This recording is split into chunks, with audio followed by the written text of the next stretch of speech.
ನಮಸ್ಕಾರ. ಸದಾ ಖುಷಿ ಖುಷಿಯಾಗಿ ಇರಬೇಕೆನ್ನುವ ಬಯಕೆ ನಮ್ಮೆಲ್ಲರದು. ಆದರೆ ನಮ್ಮಿಂದ ಹಾಗಿರಕ್ಕೆ ಸಾಧ್ಯ ಆಗೋದಿಲ್ಲ. ಸದಾ ಸಂತೋಷದಿಂದ ಇರಬೇಕೆನ್ನುವ ಬಯಕೆ ನಮ್ದಾದರೂ ಕೂಡ ಸದಾ ಸಂತೋಷದಿಂದ ನಾವು ಇರಲು ಸಾಧ್ಯವಾಗುವುದಿಲ್ಲ. ಯಾಕಾಗೋದಿಲ್ಲ ಅಂತಂದರೆ ನಿಜವಾದ ಖುಷಿ ಎಲ್ಲದನ್ನ ನಮ್ಗೆ ಗೊತ್ತಿಲ್ಲ. ನಾವು ಬೇರೆ ಕಡೆಗೆ ಹುಡುಕಾಡ್ತಾ ಇದ್ದೀವಿ. ಬೇರೆ ಕಡೆಗೆ ನಾವು ಸಂತೋಷವನ್ನು ಹುಡುಕ್ತಾ ಇದ್ದೀವಿ. ಇಲ್ಲಿ ಒಂದು ಕಥೆ ಇದೆ. ಏನಂದ್ರೆ ಒಬ್ಬ ವ್ಯಕ್ತಿ, ಬಡ ವ್ಯಕ್ತಿ ಇರ್ತಾನೆ. ಆತ ಬಹಳ ಒಳ್ಳೆ ವ್ಯಕ್ತಿ. ಅವನು ದುಡಿದು ತನ್ನ ಜೀವನವನ್ನು ಸಾಗಿಸ್ತಿರ್ತಾನೆ. ಪ್ರಾಮಾಣಿಕತೆಯಿಂದ ದುಡಿದು ಜೀವನವನ್ನು ಸಾಗಿಸ್ತಿರ್ತಾನೆ. ಸಾಗಿಸುವಂತ ಸಂದರ್ಭದಲ್ಲಿ ಅವನ ಒಂದು ಪ್ರಾಮಾಣಿಕತೆ, ಅವನ ಒಂದು ಒಳ್ಳೆತನವನ್ನು ನೋಡಿ ಭಗವಂತನಿಗೆ ಒಂದು ಕರುಣೆ ಬರ್ತದೆ. ಆ ಕರುಣೆಯಿಂದ ಆ ವ್ಯಕ್ತಿಗೆ ಪ್ರತ್ಯಕ್ಷ ಆಗಿ ಹೇಳ್ತಾರೆ, ನಮ್ಮಪ್ಪ ನಿನ್ನ ಒಳ್ಳೆತನ ನನಗೆ ಮೆಚ್ಚುಗೆ ಆಗ್ಯದ, ಅದಕ್ಕೆ ನೀ ಏನು ಕೇಳ್ತಿ ಕೇಳು. ಆ ವ್ಯಕ್ತಿ ಅಂತ, ನೋಡಪ್ಪ ಭಗವಂತ, ನನಗೆ ಮನೆ ಇಲ್ಲ, ಹಣ ಇಲ್ಲ, ಅಧಿಕಾರ ಇಲ್ಲ, ಸುಂದರವಾದ ಸಂಸಾರನೂ ಇಲ್ಲ, ಅದಕ್ಕೆ ನೀ ಇವೆಲ್ಲ ನಾನು ಕೊಟ್ಬಿಡು. ಆಯಿತು, ಆದರೆ ಒಂದು ಷರತ್ತಾದ ಅಂತೇಳಿ ಭಗವಂತ ಹೇಳ್ತಾನೆ. ನಿನಗೇನು ಬೇಕು ಎಲ್ಲ ಕೇಳಿದಲ್ಲ, ಅವೆಲ್ಲ ನನಗೆ ಸಿಗ್ತಾವ. ನಿನಗೆ ಸುಂದರವಾದ ಮನೆ ಸಿಗ್ತದ, ಸುಂದರವಾದ ಕುಟುಂಬ ಆಗ್ತದ, ಅಧಿಕಾರ ಸಿಗ್ತದ, ಸಂಪತ್ತು ಸಿಗ್ತದ, ಆಯಸ್ಸು ಕೂಡ ನೀ ಕೇಳಿದಿ ಅದನ್ನು ಕೂಡ ಸಿಗ್ತದ. ಆಯಸ್ಸು, ಅಧಿಕಾರ, ಸಂಪತ್ತು, ಕುಟುಂಬ, ಮನೆ ಎಲ್ಲವೂ ನಿನಗೆ ಸಿಗ್ತದ. ಆದರೆ ಒಂದು ಷರತ್ತಿದೆ. ಇವೆಲ್ಲ ನೀನು ಪಡೆದುಕೊಳ್ಬೇಕಂತಂದ್ರೆ ನೀನು ನಿನ್ನ ಆತ್ಮವನ್ನು ನನಗೆ ಕೊಡಬೇಕಾಗ್ತದೆ, ಒತ್ತಿ ಹೇಳ್ಬೇಕಾಗ್ತದೆ. ನಿನ್ನ ಆತ್ಮವನ್ನು ನನ್ನಲ್ಲಿ ಒತ್ತಿ ಹೇಳಿಟ್ಟು ಇವುಗಳನ್ನು ನೀವು ಪಡೆದುಕೊಳ್ಬೇಕಾಗ್ತದೆ. ಆ ವ್ಯಕ್ತಿ ಅಂತಾನೆ, ಆತ್ಮ ಅಂದರೆ ಏನು ಗೊತ್ತಿಲ್ಲದ ವ್ಯಕ್ತಿ, ಆಯ್ತು ತಗೋ, ಅದ್ರಾಗೇನು ದೊಡ್ಡ ಮಾತದ ಅಂತ ಆಗ್ಬಿಡ್ತು. ಆಗ ಭಗವಂತ ತಥಾಸ್ತು ಅಂತಾನೆ ಆ ವ್ಯಕ್ತಿಗೆ ಒಳ್ಳೆ ಮನೆ, ಅರಮನೆಯಂತಹ ಮನೆ ಸಿಗ್ತದೆ. ಹೆಂಡತಿ ಮಕ್ಕಳು ಎಲ್ಲರೂ ಉತ್ತಮವಾಗಿರ್ತಾರೆ.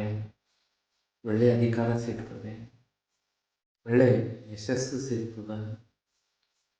ಪ್ರಪಂಚದಲ್ಲಿ ಎಲ್ಲರೂ ಆತನನ್ನು ಹೊಗಳುವವರೇ. ಇದೆಲ್ಲವನ್ನ ನೋಡ್ತಾನೆ. ಆದರೆ ಅದೆಲ್ಲವನ್ನ ಅನುಭವಿಸ್ಬೇಕು ಅಂತ ಆಸೆ ಪಡ್ತಾನೆ. ಆದರೆ ಯಾವುದು ಖುಷಿ ಅವನಿಗೆ ಸಿಗ್ತಾನೆ ಇಲ್ಲ. ಯಾವ ಖುಷಿನೂ ಅವನಿಗೆ ತಗ್ತಾ ಇಲ್ಲ. ಯಾಕಂದ್ರೆ ಆತನೊಳಗಿನ ಅನುಭವಿಸುವ ಆತ್ಮನೇ ಆತನಲ್ಲಿ ಇಲ್ಲ. ಆತನಿಂದ ದೂರವಾಗಿದ್ದ, ತನ್ನಿಂದ ತಾನು ದೂರವಾಗಿದ್ದ ಆತ. ಹಾಗಾಗಿ ಆ ಶ್ರೀಮಂತಿಕೆಯ, ಆ ಅಧಿಕಾರ, ಆ ಕುಟುಂಬದ ಸೌಖ್ಯ, ಆ ಆಯಸ್ಸು ಅನುಭವಿಸುವ ಅವಕಾಶ ಅವನಿಗಿದ್ದಿದ್ದಿಲ್ಲ. ಎಲ್ಲವೂ ಅವನದಾಗಿತ್ತು. ಆದರೆ ಅದನ್ನು ಅನುಭವಿಸುವ ಅವಕಾಶ ಯಾರು ಅನುಭವಿಸ್ಬೇಕು? ಒಳಗಿನ ಮನಸ್ಸು, ಆತ್ಮ ಏನಿತ್ತಲ್ಲ ಅದು ಅನುಭವಿಸ್ಬೇಕಾಗಿತ್ತು. ಅದು ಅನುಭವಿಸ್ತಾನೇ ಇಲ್ಲ. ಯಾಕಂದ್ರೆ ಅಲ್ಲಿ ಇಲ್ಲೇ ಇಲ್ಲ. ಅದೇ ಭಗವಂತನಲ್ಲಿ ಒತ್ತಿಟ್ಟುಬಿಟ್ಟಿದ್ದಂತ. ಈ ರೀತಿಯಾಗಿ ನಿಜವಾದ ಸಂತೋಷದ ಹುಡುಕಾಟದಲ್ಲಿ ಕೂಡ ನಾವು ನಮ್ಮನ್ನು ನಾವು ಒತ್ತಿ ಇಟ್ಬಿಟ್ಟಿವಿ ಬೇರೆ ಕಡೆ. ನಮ್ಗೆ ಏನೋ ಹವ್ಯಾಸಗಳಿರ್ತಾವ, ನಮ್ಗೇನೋ ಆಸಕ್ತಿಗಳಿರ್ತಾವ. ಅವುಗಳನ್ನೆಲ್ಲ ಬಲಿ ಕೊಟ್ಟು ಬದುಕನ್ನು ಕಟ್ಟಿಕೊಳ್ಳಲು ಒಂದು ಹೋರಾಟದಲ್ಲಿ ನಾವು ನಡ್ಕೊಟ್ಟಿವಿ. ಯಾರಿಗೋ ಸಂಗೀತದ ಕ್ಷೇತ್ರದಲ್ಲಿ ಆಸಕ್ತಿ ಇರ್ತದೆ, ಇನ್ಯಾರಿಗೋ ಆಟ ಕ್ಷೇತ್ರದಲ್ಲಿ ಆಸಕ್ತಿ ಇರ್ತದೆ, ಇನ್ಯಾರಿಗೋ ಸಾಹಿತ್ಯದಲ್ಲಿ ಆಸಕ್ತಿ ಇರ್ತದೆ, ಇನ್ಯಾರಿಗೋ ಕಲಾಕ್ಷೇತ್ರದಲ್ಲಿ ಆಸಕ್ತಿ ಇರ್ತದೆ. ಅವುಗಳನ್ನೆಲ್ಲ ಬಲಿಕೊಟ್ಟು ಈಗ ಜೀವನದ ಜಂಜಾಳದಲ್ಲಿ ಸಿಕ್ಕಾಕಿಕೊಂಡು ಹಣಕ್ಕಾಗಿ, ಅಧಿಕಾರಕ್ಕಾಗಿ, ಕುಟುಂಬಕ್ಕಾಗಿ ನಾವು ಸಮರ್ಪಣೆ ಮಾಡ್ಕೊಂಡ್ಬಿಟ್ಟಿವಿ. ನಮ್ಮನ್ನು ನಾವು ಕಳ್ಕೊಂಡು ಅನಿವಾರ್ಯಕ್ಕಾಗಿ ನಮ್ಮ ಕುಟುಂಬವನ್ನು ಪಾಲನೆ ಪೋಷಣೆ ಮಾಡುವುದಕ್ಕಾಗಿ ನಾವು ಕಳ್ಕೊಂಡ್ಬಿಟ್ಟಿವಿ. ಇದು ಪೂರ್ತಿ ನಮ್ಮನ್ನು ನಾವು ಈ ಕಡೆ ಕಳೆದುಕೊಂಡ ಸಲುವಾಗಿ ನಮ್ಮಲ್ಲಿನ ಸಂತೋಷವನ್ನು ನಾವು ಕಳೆದುಕೊಂಡ್ವಿ. ನಾವು ಖುಷಿಯಿಂದ ಇರಬೇಕಂತಂದರೆ ಮಾಡಬೇಕಾದ ಮುಖ್ಯ ಕೆಲಸ ಏನಂದರೆ, ನಮ್ಮನ್ನು ನಾವು ಉಳಿಸಿಕೊಂಡು ನಮ್ಮ ಕುಟುಂಬವನ್ನು ಕಟ್ಟಬೇಕು, ನಮ್ಮನ್ನು ನಾವು ಉಳಿಸಿಕೊಂಡು ನಮ್ಮ ಅಧಿಕಾರವನ್ನು ಗಳಿಸಬೇಕು, ಹಣವನ್ನು ಗಳಿಸಬೇಕು, ಸಂಪತ್ತನ್ನು ಗಳಿಸಬೇಕು. ಅಂದಾಗ ಅವುಗಳನ್ನು ಅನುಭವಿಸಲಿಕ್ಕೆ ಸಾಧ್ಯ ಆಗ್ತದೆ, ಇಲ್ಲಂದ್ರೆ ಇಲ್ಲ. ನಿಜವಾದ ಸಂತೋಷ ನಮ್ಮನ್ನು ನಾವು ಅರ್ಥ ಮಾಡಿಕೊಳ್ಳೋದ್ರಲ್ಲಿ ಅದ, ನಮ್ಮನ್ನು ನಾವು ಒಪ್ಪಿಕೊಳ್ಳೋದ್ರಲ್ಲಿ ಅದ, ನಮ್ಮಲ್ಲಿ ನಾವು ವಿಶ್ವಾಸ ಹೊಂದುವುದರಲ್ಲಿ ಅದ. ನಮ್ಮನ್ನೇ ನಾವು ಮರೆತು ಬೇರೆ ಕಡೆಗೆ ಹೋಗ್ತಿರ್ತೀವಿ.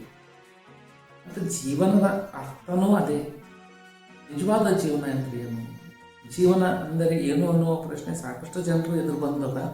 ಆದರೆ ಅದಕ್ಕೆ ಸರಿಯಾದ ಉತ್ತರ ಎಲ್ಲರಲ್ಲಿಯೂ ಸಿಕ್ಕಿಲ್ಲ, ಇನ್ನೂವರೆಗೂ ಸಿಗ್ತಾ ಇಲ್ಲ, ಮುಂದೂ ಸಿಗೋದಿಲ್ಲ ಅನ್ನಿಸ್ತದೆ. ಅವರವರ ದೃಷ್ಟಿಕೋನಕ್ಕೆ ತಕ್ಕಂತೆ ಅವರವರ ಜೀವನದ ಅರ್ಥಗಳನ್ನು ನಾವು ನೀಡ್ತಾ ಇದ್ದೀವಿ. ಆದರೆ ಈ ಸಂಗತಿಯನ್ನು ನೋಡಿದಾಗ, ಈ ಒಂದು ಪ್ರಸಂಗಗಳನ್ನು ನೋಡಿದಾಗ, ಜೀವನ ಅಂದರೆ ನಮ್ಮೊಂದಿಗೆ ನಾವು ಬದುಕುವುದು. ಈಗ ಏನು ಇದೆ ಅದರಲ್ಲಿ ನಮ್ಮೊಂದಿಗೆ ನಾವು ಬದುಕುವುದು. ನಮ್ಮ ಹವ್ಯಾಸಗಳೇನದಾವ ಅವುಗಳನ್ನು ಉಳಿಸ್ಕೊಳ್ಬೇಕು. ಸ್ವಲ್ಪ ನಮ್ಮ ಆಸಕ್ತಿಗಳೇನದಾವ ಅವುಗಳನ್ನು ಉಳಿಸಿಕೊಂಡು ಜೀವನ ನಿರ್ವಹಣೆಗೆ ಏನು ಕೆಲಸ ಮಾಡಬೇಕಾದ ಆ ಕೆಲಸಗಳನ್ನು ನಾವು ಮಾಡ್ತಾ ಸಾಗಬೇಕು.